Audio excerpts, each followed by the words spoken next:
Hi, this is Dr. Pike again for LDR350, and our book is Leading with Communication. We're going to be covering Chapter 8 in this lecture, which is Presenting Yourself Like a Leader by Gamble and Gamble.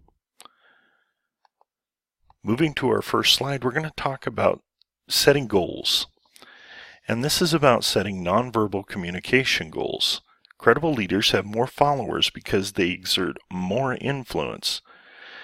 The art of self-reflection is the ability to look inward and outward. Leaders may not be able to control events, but they should be able to control the behavior they exhibit when responding to those events. Now, your book on page 141 quotes a researcher who was a communication scholar. In 1972, he did this study. His name was Albert Mehrabian. And he determined that 7% of our emotional understanding of others is attributed to their words, 38% to their vocal tone, and 55% to their facial expression. When a leader's words and nonverbal cues conflict, what follows will be believed as the nonverbal message from the recipient. Essential skills to master, according to your text, is how you walk into a room, your ability to express appropriate emotions, the way you use your voice, your understanding of how nonverbal communication sends messages about messages, and this is what we call meta-messages. This reveals how to interpret what is said. Your facility in detecting when others are not sincere. Meta-communicative functions defined is communication about communication, helping others to clarify both the nature of a relationship and or the meaning of verbal messages. Now, how nonverbal messages function. Nonverbal cues may contradict or negate when a leader's verbal message is given. Such interaction represents a double message. Words say one thing, verbal cues can say another. Nonverbal cues can emphasize or underscore a verbal message. Raising or lowering of a voice or slowing the rate of speed can deliberately stress a series of words to accentuate their importance. Nonverbal cues can regulate or control interaction. With eye contact, gestures, and voice, the leader can control who should speak next, direct the flow of verbal exchanges, and this can influence others' judgments. Nonverbal cues can complement a message, such as placing a hand on the shoulder of someone when expressing concern. That can be dangerous in the current climate that's out there now. We want to practice and keep our hands to ourselves as much as possible, but the authors of the text do state that that is a form of nonverbal communication. I'm just expounding on that by saying it can be misinterpreted, so you want to be careful. Nonverbal cues may substitute for a verbal message. Examples could be embracing someone in mourning or shrug of the shoulders instead of answering a question verbally. And this we've seen. Characteristics of nonverbal communication. Nonverbal behavior has a message. Behavior, whether intentional or unintentional, is ongoing. We're going to exhibit it. Leaders continually emit a wealth of nonverbal information. It is impossible not to communicate nonverbally. Nonverbal communication is ambiguous.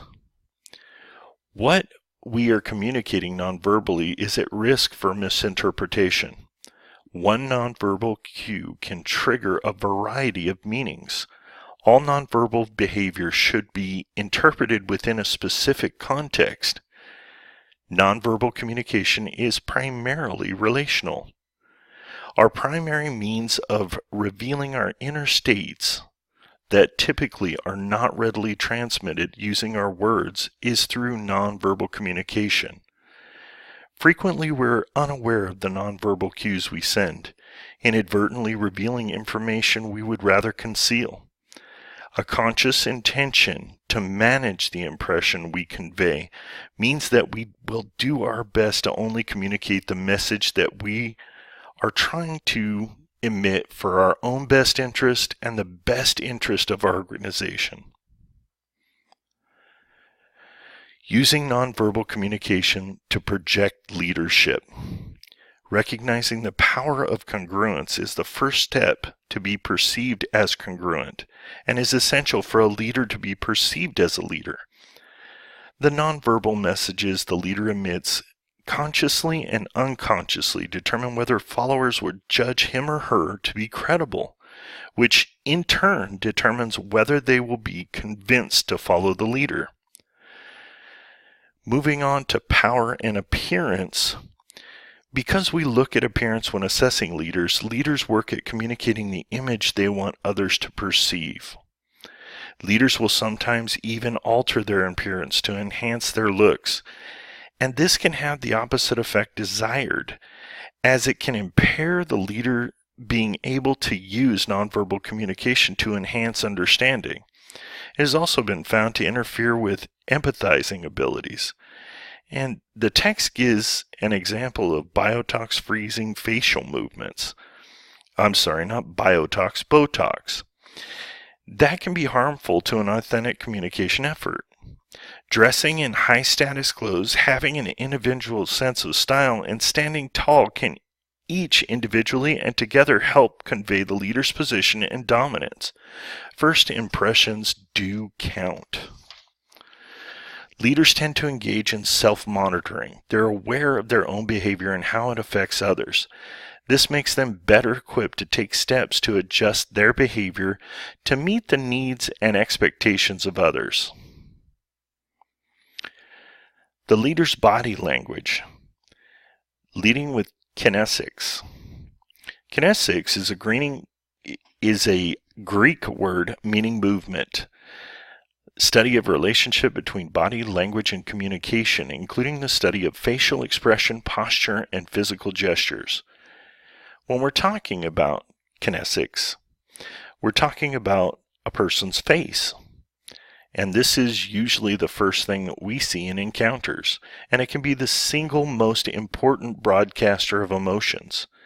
To avoid having a face weaken the position with the followers, leaders rely on facial management techniques to intensify or exaggerate a facial expression to meet a follower's expectations. De-intensify or de-emphasize an expression to conform to what others would deem appropriate. Neutralize expression to display inner strength. And mask emotion by replacing one emotion with another that they believe is more appropriate. Keeping eye contact enhances leadership. It conveys confidence, and it suggests that the leader has nothing to hide. Receivers tend to perceive information from the leader more positively when the leader makes eye contact with them. Leaders use eye contact to enhance their trustworthiness and seem more approachable. Effective leaders read the eyes of followers to watch for pupil dilation that indicates interest and excitement. A smile.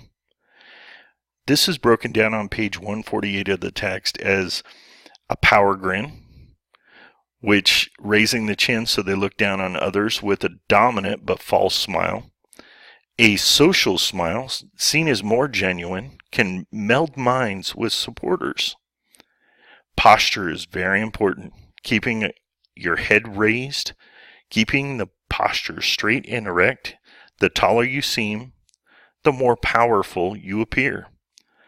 And in body tension, a person who seems most relaxed in a situation is perceived as having more power. When we're talking about gesturing, leaders use gestures to express confidence and signal dominance.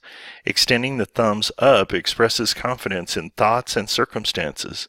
Thumbs in pockets express insecurity, uncertainty, or a lack of confidence. Leaders must learn to control fidgeting as it conveys nervousness. A leader's gait, manner of movement, and physical being work together to help others perceive the leader as resolute and determined. Culture and nonverbal cues. Meanings of some nonverbal cues differ from culture to culture. An example is a nod in our culture indicates yes, like we're in agreement with someone. Yet in another culture it means no. And yet in another culture it means that they understood the question. Paralanguage. The leader's voice and leading with paralanguage.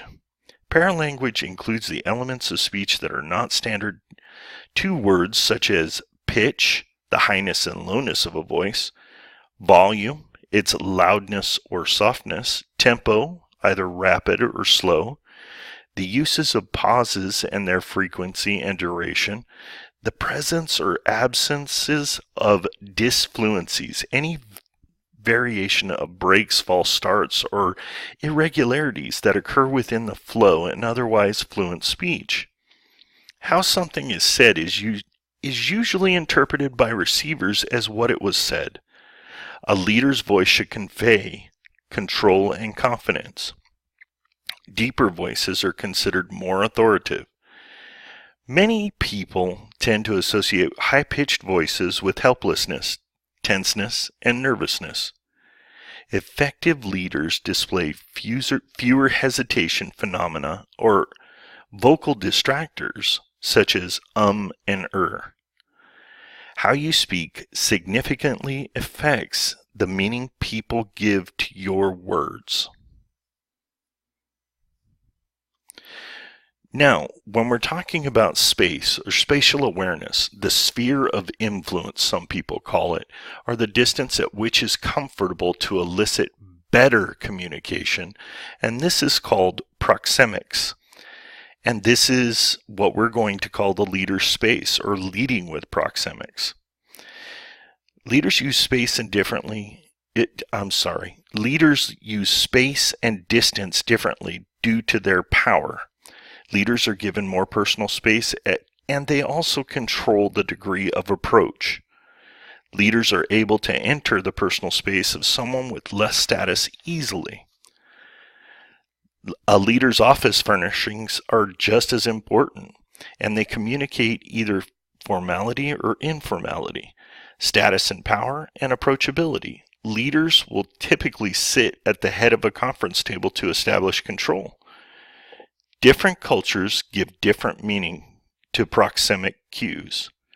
Japanese leaders have a comfort distance between people of 40 inches, and a Venezuelan, it is 32.2 inches.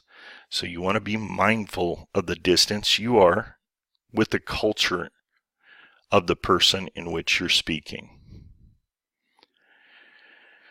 Now, colors and chronemics. Leading with colors, I remember an example of working around politicians, and politicians had people that chose their clothing for them. And before I knew anything about dressing in a suit, I knew nothing about what a power tie was and why you wore it to different functions to demonstrate your openness or your being closed and being authoritative to whatever was being presented. Understanding the impact of color can give a leader an advantage. Example, blue has been adopted by many companies as Big Blue, Blue Kite, Jet Blue, as blue is connected to sky and water, which are constant and steady. Leaders can communicate their authority and self-confidence by wearing red. The leader's use of time. Monochronic cultures, North American, German, and Swiss, for example, are schedule-driven. Polychronic cultures, South American, Mediterranean, Arab, are more flexible, and they tolerate interruptions and are not schedule-driven. Wise leaders understand the differences in time orientation. Wise followers respect the leader's orientation to time. In the U.S., time is a reflector of status. The person with the higher status typically leads how the time orientation works. It determines who waits. Leaders require an appointment to be seen, but leaders can drop in on those with lesser status. Have you ever heard the old saying that time is money, especially to people with greater importance? When expectations are violated, expectation violations theory states people develop expectation for appropriate nonverbal behavior based on cultural backgrounds, personal experiences, and their understanding of others. Deception and immediacy. The truth about leakage. Leadership lapses. Leakage constitutes the betrayal of internal emotions.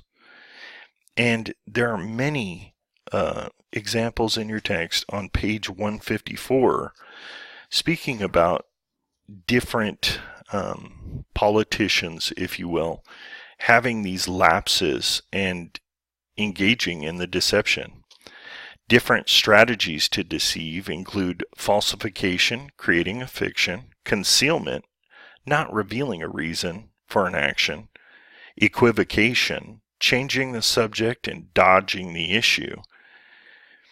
These can create nonverbal cues and can demonstrate when a person is lying.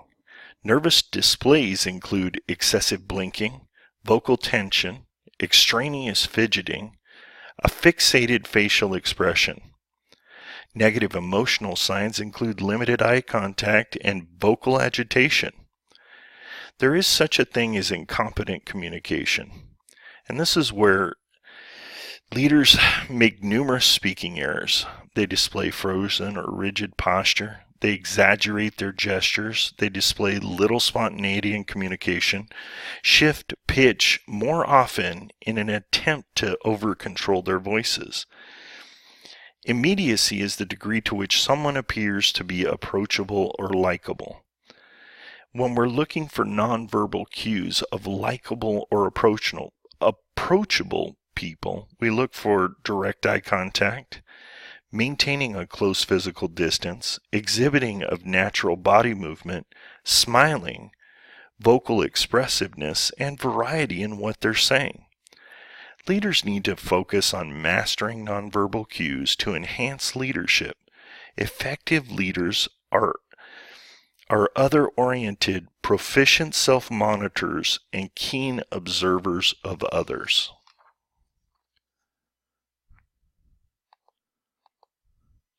And this is the end of this lecture. Thank you for hanging in there, and on to the next.